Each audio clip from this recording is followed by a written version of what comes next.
Kisah Nabi Sulaiman dan anak yang berbakti kepada orang tua.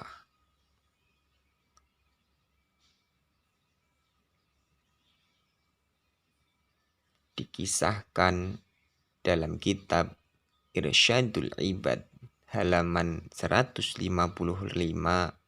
sampai 156. Pernah suatu ketika Nabi Sulaiman alaihi salam mendapatkan perintah dari Allah Subhanahu wa ta'ala untuk pergi ke tepi laut atau pantai. Di sana akan menemukan suatu hal yang luar biasa. Setelah mendengar perintah tersebut, Nabi Sulaiman alaihi salam berangkat menuju pantai beserta rombongannya yang terdiri dari golongan manusia dan jin. Sesampainya di pantai, Nabi Sulaiman melihat ke kanan dan ke kiri, mencari tahu apa yang terjadi di sekitarnya. Teringat perintah Allah bahwasannya ia akan menemukan suatu hal yang luar biasa. Beliau terus mencari tahu, menengokkan kepalanya ke kanan dan ke kiri. Namun apa yang beliau lakukan belum bisa menjawab rasa penasaran yang ada dalam pikirannya. Menyelamlah ke dalam laut, lalu katakan kepadaku, apa yang kamu lihat di dalam sana? Pinta Nabi Sulaiman kepada jin Ifrit. Lalu Ifrit pun menyelam ke dalam laut, mencari tahu apa yang terjadi di dalamnya. Beberapa waktu kemudian, Ifrit muncul ke dasar laut dan menghadap kepada Nabi Sulaiman. Wahai Nabi Allah, sesungguhnya saya sudah menyelam ke dalam laut yang sangat dalam. Saya mencari tahu apa yang terjadi ke sana dan kemari. Namun, saya tidak menemukan apapun di dalam sana. Ucap Ifrit memberi informasi kepada Nabi Sulaiman. Menyelamlah ke dalam laut, lalu datanglah kepadaku serta beritahu apa yang sebenarnya terjadi. Pinta Nabi Sulaiman kepada Ifrit yang lain untuk yang kedua kalinya. Menyelamlah Ifrit, dan selang beberapa waktu Ifrit pun muncul dan menghadap kepada Nabi Sulaiman. Apa yang dikatakan Ifrit ini sama seperti perkataan Ifrit yang pertama tadi. Masih belum puas dengan apa yang dikatakan Ifrit, Nabi Sulaiman memerintahkan Asif Barkhia untuk berdoa kepada Allah agar memberitahu apa yang terjadi di dalam laut. Asif Barkhia adalah menteri Nabi Sulaiman yang disebut di dalam Al-Quran pada surah An-Naml ayat 40. Dia juga seorang wali Allah yang doanya diijabah oleh Allah. Beritahu kepadaku apa yang terjadi di dalam laut sana, pinta Nabi Sulaiman kepada Asif Barkhia. Asif pun berdoa kepada Allah untuk menunjukkan apa yang terjadi. Setelah Asif Barkhia berdoa, tiba-tiba datang sebuah benda berbentuk kubah yang mempunyai 4 pintu. Satu pintu terbuat dari batu intan, satu pintu terbuat dari batu yakut, satu lagi terbuat dari batu intan putih, dan satunya lagi terbuat dari batu aquamarin atau zamrud hijau. Semua pintu itu terbuka dan tidak ada satu tetes air pun yang masuk ke dalamnya. Padahal benda tersebut berada di dalam laut yang sangat dalam, sama seperti 3 kali perjalanan menyelamnya Ifrit yang pertama. Lalu benda yang berbentuk kubah tersebut diserahkan kepada Nabi Sulaiman alaihi salam.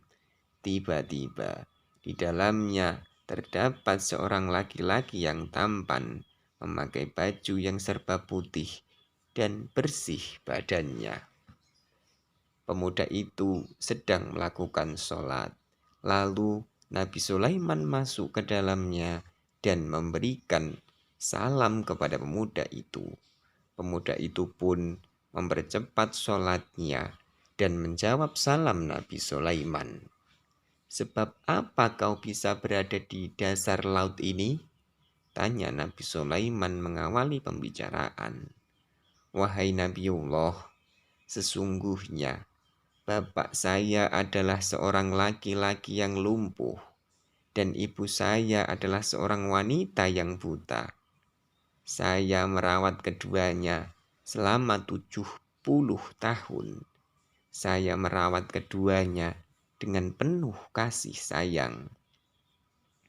Ketika ajal menjemput ibu saya dan berdoa kepada Allah, 'Ya Allah, panjangkanlah umur anakku dalam keadaan selalu takwa kepadamu.'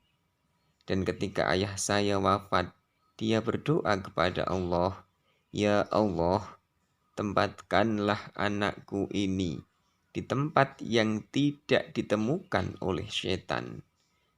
Cerita pemuda ini kepada Nabi Sulaiman. Sejenak keduanya terdiam. "Setelah saya memakamkan kedua orang tua saya berjalan-jalan ke tepi pantai untuk menghilangkan kesedihan saya. Lalu saya melihat kubah yang bercahaya. Kubah tersebut sangat indah. Saya masuk ke dalamnya untuk melihat keindahan kubah tersebut.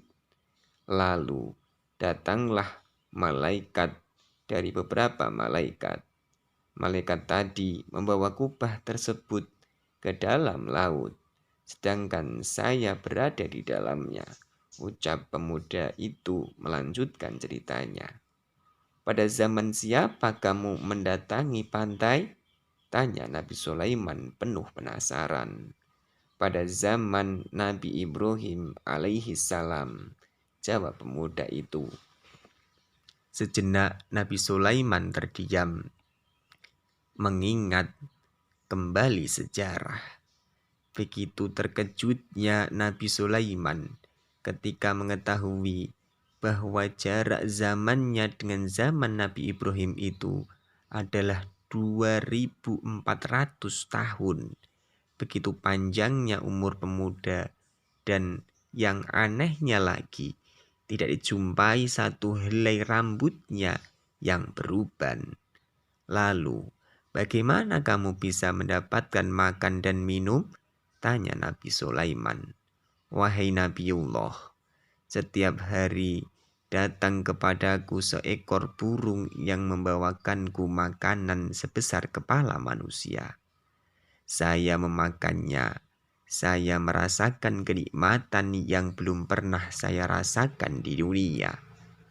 Setelah saya memakannya, saya tidak lagi merasakan lapar, haus, gerah, dingin, tidur, kantuk, dan sifat-sifat yang dirasakan oleh manusia pada umumnya, serta saya juga tidak merasakan kesepian," jawab pemuda itu kepada Nabi Sulaiman.